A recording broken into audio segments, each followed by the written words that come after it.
జోగులాంబ గద్వాల జిల్లాలోని భారతీయ జనతా పార్టీ కార్యాలయంలో ఏర్పాటు చేసిన విలేకరుల సమావేశంలో మహబూబ్ నగర్ ఎంపీ డీకే అరుణ దద్వాల ఎమ్మెల్యే బండ్ల కృష్ణమోహన్ రెడ్డిపై తీవ్ర స్థాయిలో విమర్శలు చేశారు.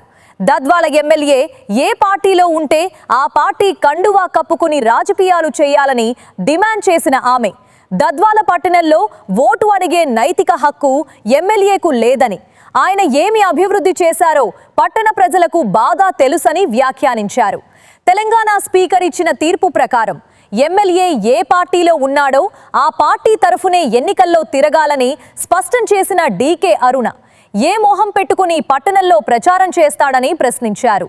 ఏ పార్టీలో ఉంటే ఆ పార్టీ పాట పాడటం గద్వాల ఎమ్మెల్యేకే సొంతమని విమర్శించిన ఆమె గద్వాల పట్టణ అభివృద్ధి కోసం తాను తన వంతు కృషి చేస్తానని, గద్వాల అభివృద్ధి మహబూబ్ నగర్ అభివృద్ధి కావాలంటే ప్రజలు బీజేపీకి పట్టం కట్టాలని కోరారు.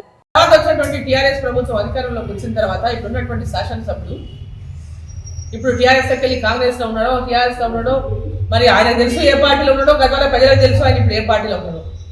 టీఆర్ఎస్ గెలిచినట్టు ఆయన ఉన్నది కాంగ్రెస్ పార్టీ అని అందరూ తెలుసు. నేను కాంగ్రెస్ లో ఉన్నా అని చెప్తే కాంగ్రెస్ కండువా తిరిగితే ఎమ్మెల్యే పది ఊడిపోతుందని ఏదో అబద్ధాలు చెప్పుకుంటా తిరుగుతున్నారు, టైం పాస్ చేసుకుంటా. టీఆర్ఎస్ పార్టీ వాళ్ళైతే టీఆర్ఎస్ పార్టీలో పోయి తిరగాలి, అలా తిరుగుతలేడు. టీఆర్ఎస్ పార్టీకి ఓటు ఏమని అడగాలి, అడుగుతలేడు. అంటే కాంగ్రెస్ పార్టీలో ఉన్నట్టే కదా. కానీ ఈరోజు సుప్రీంకోర్టు పెద్ద ఎత్తున ఇట్లా పార్టీ మారిన వాళ్ళపైన చర్యలు తీసుకునేటువంటి భయంతోన ఇంకా ప్రజలను మోసం చేస్తారు, ప్రభుత్వాలు కోట్లను మోసం చేస్తున్నాయి. లేకుండా మరి ఇంకేమన్నా మనం మాకైతే తెలియదు, అబద్ధాలు మాట్లాడి ప్రజలను మోసం చేయడం బంద్ చేయండి. ఈ పట్టణానికి కూడా వాళ్ళు చేసింది ఏం లేదు. పదే రోడ్ల పరిస్థితి చూడండి, పట్టణం చుట్టూ ఎట్లా ఉంది, పట్టణంలో ఎట్లా ఉంది, రోడ్ల పరిస్థితి అధ్వానంగా ఉంది. అసలు వీళ్ళు అభివృద్ధి చేస్తారనేటువంటి మాట చెప్తే అవి నీటి మీద రాతలు తప్పితే అభివృద్ధి అనేది శూన్యం అని చెప్పి సందర్భంగా నేను తెలియజేస్తా ఉన్నాను. వాళ్ళు ఎవరికి కూడా ఓటు అడిగే హక్కు లేదు ఈ టౌన్లో. టీఆర్ఎస్ వాళ్ళు కావచ్చు, కాంగ్రెస్ వాళ్ళు కావచ్చు, పార్టీలు ఏదైనా ఉండొచ్చు. అభివృద్ధి అనేది ఎవరు చేసేది ఫస్ట్ నోరిప్పి చెప్పాలంటే ప్రజలతో చెప్పాలన్నమాట. వీళ్ళు చెప్పుకోవడం కాదు, డబ్బాలు కొట్టుకోవడం కాదు, చేత కప్పడ పెట్టుకొని మేమేం కొట్టుకుంటామంటే కాదు. వాళ్ళ గద్వాల ప్రజలకంతా కూడా తెలుసు. ఈ ప్రాంతంలో ఎమ్మెల్యేగా మంత్రిగా అనేక సేవలు అందించి ప్రాంతాన్ని అభివృద్ధికి తోడ్పడినటువంటి నాకు వీటికి వచ్చినప్పుడల్లా చాలా బాధ వేస్తారు ఈ అభివృద్ధిని చూసి. ఎక్కడ బండి ఎక్కడ దక్కనే కుంటుబడేసి దీన్ని అభివృద్ధి అని చెప్పుకుంటుంటే సిగ్గు కూడా అనిపిస్తారు.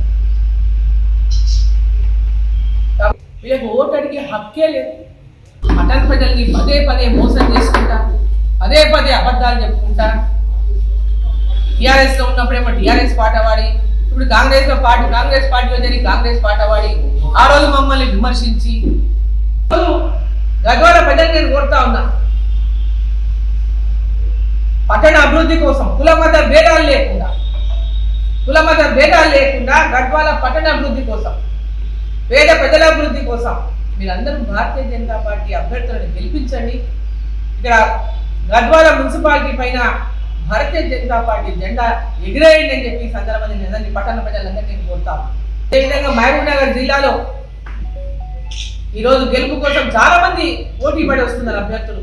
ప్రతి ఒక్కరు కూడా నేను నిలబడేటట్టు తాపత్రయంతో మేము కౌన్సిలర్ కావాలనేటువంటి ఒక ఆలోచనతో ప్రతి ఒక్క కార్యకర్త కూడా వాళ్ళ కౌన్సిలర్కి పోటీ చేయడానికి పెద్ద ఎత్తున ముందుకు వస్తున్నారు. కాబట్టి ఒక విజయం అంటే లక్ష్యమంతా కూడా కార్యకర్తలది కానీ పార్టీది కానీ లక్ష్యమంతా ఒకటే.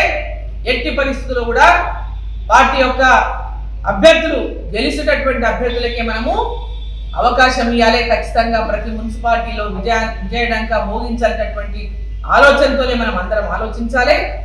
గెలుపు గుర్రాలకే కూడా పార్టీ టికెట్లు ఇస్తుంది. కాబట్టి ప్రతి ఒక్కరు ఎవరైతే ఆశిస్తున్నటువంటి వాళ్ళందరూ కూడా ఆ గెలుపు కోసం ఎవరైతే మీరందరూ కూడా సిద్ధంగా ఉన్నారో, అటువంటి ఎవరైతే టికెట్లు ఆశించే వాళ్ళందరూ కూడా గెలుపు ఎవరికి అవకాశాలు ఎక్కువగా ఉండేటటువంటి వాళ్ళకే పార్టీ కూడా అటువంటి వ్యక్తులకే టికెట్లు ఇస్తుంది. కాబట్టి మరి ప్రతి ఒక్కరూ కలిసిమెలిసి విజయమే లక్ష్యంగా గెలిపే లక్ష్యంగా ప్రతి ఒక్క కార్యకర్త కూడా కలిసి టికెట్ ఎవరికి వచ్చినా మళ్ళీ అందరూ కలిసి పనిచేసుకొని మరి ఖచ్చితంగా ప్రతి మున్సిపాలిటీ పైన భారతీయ జనతా పార్టీ జెండా అయ్యేటట్టు ప్రతి కార్యకర్త కూడా కృషి చేయాలని చెప్పి సందర్భంగా కోరుకుంటూ పట్టణ ప్రజలందరినీ మహబూబ్నగర్ జిల్లా పట్టణ వాసులందరినీ అన్ని మున్సిపాలిటీలో ఉన్నటువంటి ప్రజలందరినీ నేను కోరుతా ఉన్నా మున్సిపాలిటీల పైన భారతీయ జనతా పార్టీ జెండాలను ఎగురవేసి ఆదరించండి అని చెప్పి నేను అందరినీ కోరుతాను.